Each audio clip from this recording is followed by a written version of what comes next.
Shabbat Shalom and greetings to you all. Now, the holiday of Sukkot ends with a very special day, which we just had. And I hope you all enjoyed great stick waving and Torah dancing. And now we're ready to settle back down. See, it was Simcha Torah. Simcha is a word that means celebration. You know, weddings, b'nai mitzvahs, they're simchas. And Torah, of course, is instructions. And so the holiday is the celebration of instruction, our thankfulness and gratitude for the gifts of God, the gift of learning how to appreciate and live life. We dance, we sing, we express joy. We're grateful. Now, to some we celebrate that we finally finished reading the big book, but to others we celebrate that we've taken into our lives teachings, histories, laws, and rituals that are based in ethics and morals and decency, in a way to love and to share. But above all, we've learned things on our journey through this last year. We're taught keys to excellence and happiness, things we can easily do on an ongoing basis. We can become more mindful and therefore less detached. We can become more approachable and therefore less exclusive. We can become more graceful and therefore less judgmental. We become more bold or bolder, and therefore less fearful, and we can become much more self-giving, and therefore less self-absorbed. Now, our expanded awareness opens us to real relationship with others and the world around us. We are nourished and enriched by the pleasure and wonder of each moment. Friends, when we relax and allow awareness to expand, we become less caught up in whatever's magnetized our attention. As a result, we will suffer less. These are things we can always work on. Now, we're about to begin our journey again. You'll build on what you learned last time, but you'll see things differently. You'll be struck by passages that didn't have impact before. So take a deep breath, because here we go again. Yes, here I go. Off down the road again, thinking thoughts of days gone by. Here I am again, singing my songs again, thinking and dreaming thoughts of you and I. Now, that was Here I Go Again by Country Joe McDonald of Country Joe and the Fish. And if you remember them, you may remember the first protest band of all, the Village Fugs. And I do keep good thoughts of you and I in mind. And as they say, thoughts in mind attract their kind. And that, my friends, is why often affirmations do not have the effect you would like. You may say the words, but it's the thoughts in mind that dictate your intentions. And intention is everything. And as we do every week in the spirit of community, let's gather and come together and put out our intentions as a community.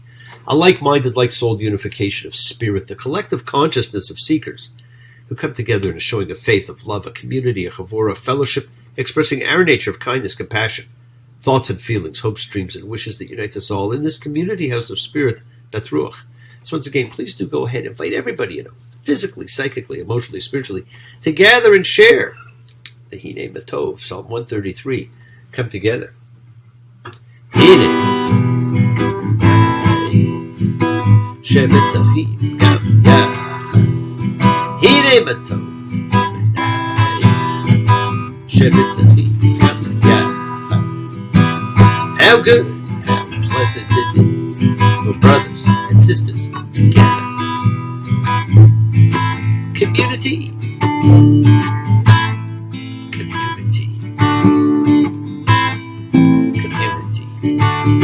Together. As a community, my friends, let's all spread love, goodwill, and fellowship to the world. Now remember, this is your setting aside just a little bit of sacred time in your sacred space to honor and converse with whoever, whatever you happen to believe in. It's a part of your kavanah, your intention, your goodwill. Let's send some of that goodwill out to the universe. Let's invoke healing and renewal for everybody you know, and for the souls and spirits of everybody you know. So think of whoever that needs healing and renewal and love, or just plain goodwill. Focus on them. Call their names. It's not just for people, it's for our pets, for the earth. It is the healing of the world, the tikkun olam that's part of our spiritual genetic makeup. Even though we're starting with a clean slate, we should still express our wishes for health and renewal for everybody in need. For those in our hearts and in our minds. For Shandai Ball, let's hope her surgery went well. For Bob and Brendan. For Rusty. For Tally. For David and Miriam. And for the one and only Devorah. Friends, it is the kindness, healing wishes, goodwill, and love that we all send out. It circles the world finding those in need. So thank you, each of you, for all you do, for all you care. Because the world is a world full of spirit. And spirit, my friends, never dies. Me, Shabbat, Avotenu, Makor HaBracha, Limotenu. May the source of strength bless the ones before us.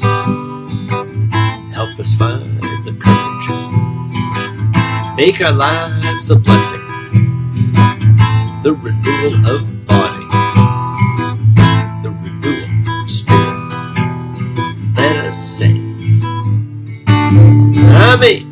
Misha Baruch, let us all have our spirits renewed the world over. This is the great prayer for healing, in which we call upon God to heal as He has healed before. Misha Baruch, may He who blessed. Let's all send and receive healing and renewal energy in our efforts to love, to share, to care, to grow. And remember, friends, do not count life by how many breaths you take, but by what takes your breath away. And just open your eyes and let the abundance of joy and happiness that's in your life take your breath away. Now, as I said, this week we actually go back to the beginning. When I get to the bottom, I go back to the top of the slide, where I start and I turn and I go for a ride, till I get to the bottom and I see you again. Yeah. Now, how often do you get to use Helter Skelter in a Torah commentary? Well, we start again as we read Bereshit, the first parsha of the first book of the Bible, Genesis, a book about creation, about man, about magic, about us. And I was talking with my friends Alex and Adam the other day. And Adam, of course, has a dominant role in this week's reading. We were talking about one of the stupid things that have been on the news. They wondered why people who know better don't seem to know better. And I reminded them of something God says in this parsha. And they reminded me of another great song. The sun is burning. It never changes. The people look up with nothing in their eyeballs. They stare at billboards as if for guidance. There's something wrong here. Can't put my finger on it. Same thing, same way. Everyday stupefaction. Oh yeah. Now that, of course, was the great Graham Parker's commentary on man. Oh, friends, what a book. What a first parsha. From the twin tales of creation, the mythic creature, the serpent, and his discourse with Eve, the first sin, mortality, knowledge, and expulsion from the garden, the first murder and the damage of sibling rivalry, still with us, the beginning of civilization and man's attempt at reaching the heavens, the wickedness of humanity and God's regret. How do you pick one thing to talk about? Friends, the first portion of the Torah has a double role. It conveys its own story, and it sets the context of the entire book. The Torah's stories have been observed to be rich in background, as opposed to, for example, the epic poems of Homer, where each episode is actually self-contained. All the information that a reader needs is provided then and there in each section, and all action is in the foreground. It's not the way of the Torah. Prior to this book, the ancient world did not write history. This was a new way to conceive of time and human destiny. And this was also a new way to conceive of God. The pagan deities were known through their functions in nature. The sun god was the sun. But the God of the Torah was different, creating all of nature and therefore not knowable or identifiable through any one element of nature. So it's a book in which the essence of this God remains hidden. One never finds out who or what God is, but rather what God does at what God says. And friends, we're really beginning a book of questions, not of answers, with one of the great beginnings in literature, and so often mistranslated, misunderstood. Bereshit bara Elohim et hashamayim va'et haaretz. When God began to create heaven and the earth that was welter and waste, or shapeless and formless, darkness over the deep, and God's breath hovering over the waters. God said, "Let there be light," and there was light. God saw the light, that it was good, and God divided the light from the darkness. God called the light day, and the darkness he called night. And it was evening, and it was morning, first day. And God said, "Let there be a vault in the midst of the waters, and let it divide water from water." God made the vault, and it divided the water beneath the vault from the water above the vault. So it was. God called the vault heavens. It was evening, and it was morning, second day. Now, we live in a great age now of Bible translation. Several integral translations of the Bible have been done since the middle of the 20th century, and a rash of English versions of individual biblical books has also appeared. And during this time, our understanding of ancient Hebrew has become considerably more nuanced and precise than it once was. This is not your parents' Bible. Now, underlying most modern English versions of the Bible is the use of translation as a vehicle for explaining the Bible instead of representing it in another language. I'm going to try to avoid explaining in favor of translating. Now, right away, we have a confusing word, Elohim, plural of God. Is this God's? As monotheists, we see that and we become uncomfortable. And so we make the plural equal to the singular. And you can search the Torah and see where God is singular and where he's plural, especially in this first parsha. So how do you know? Well, you actually do not always know. Friends, there's a tiny point of grammar that makes a difference for theology. In the Hebrew of this verse, the noun comes before the verb, and that's now known to be the way of conveying the past perfect in biblical Hebrew. The past perfect refers to a time earlier than before now.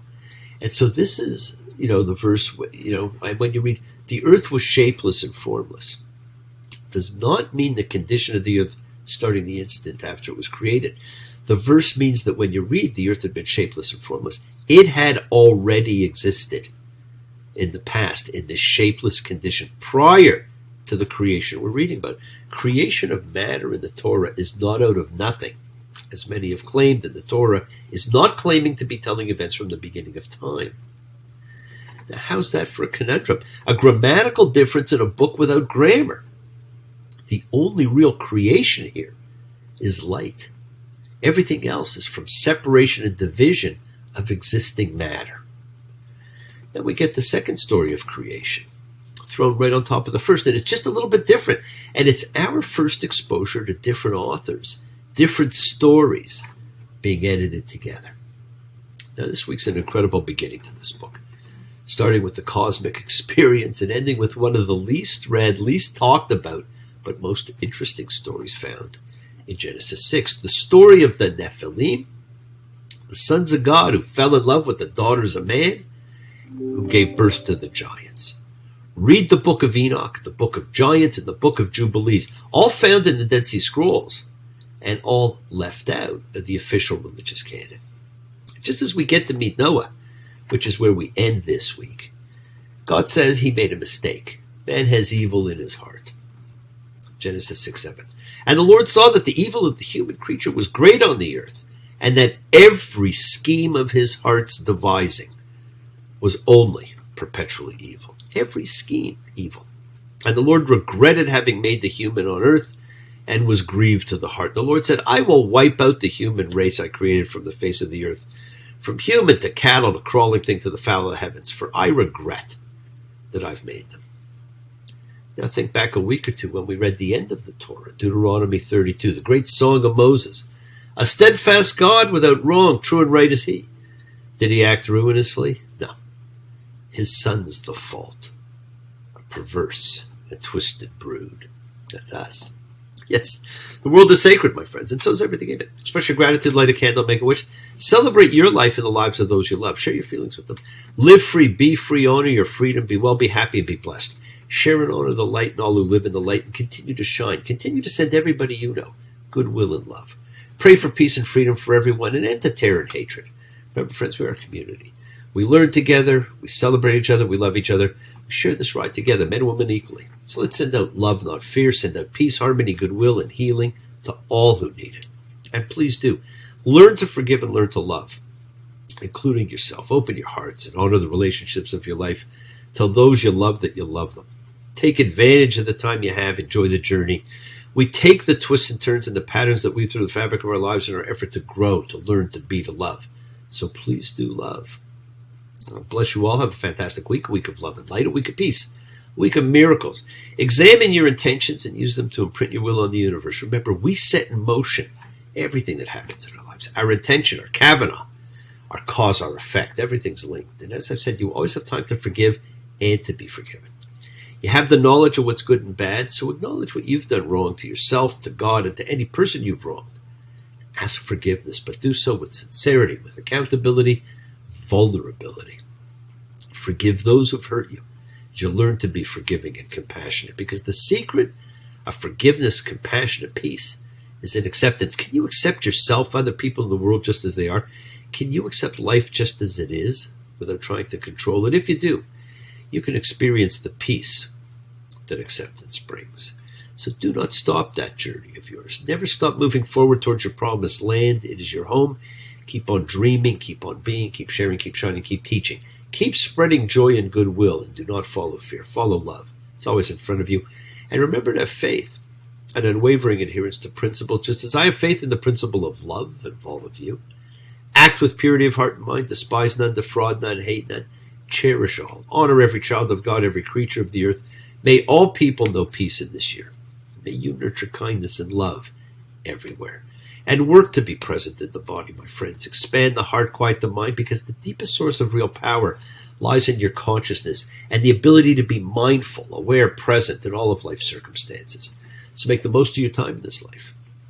Continue to touch and transform lives around you, because you're never alone. You're forever blessed and have the ability to bring blessings to everybody you meet. Health, love, renewal to everybody you come across. We're all energy, and energy cannot be destroyed. It can only be transformed.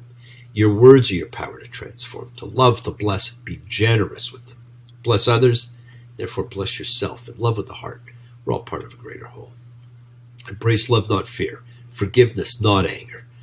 Be there for someone, because someone will always be there for you, whether you know it or not. And continue to explore faith and belief, and never accept shame as a natural state. Whatever you feel, others have felt. Whatever you've experienced, others have too. We share together, we learn together, we help each other. We are each of us trying to find love and acceptance and support. We all have or could have that special someone in our lives.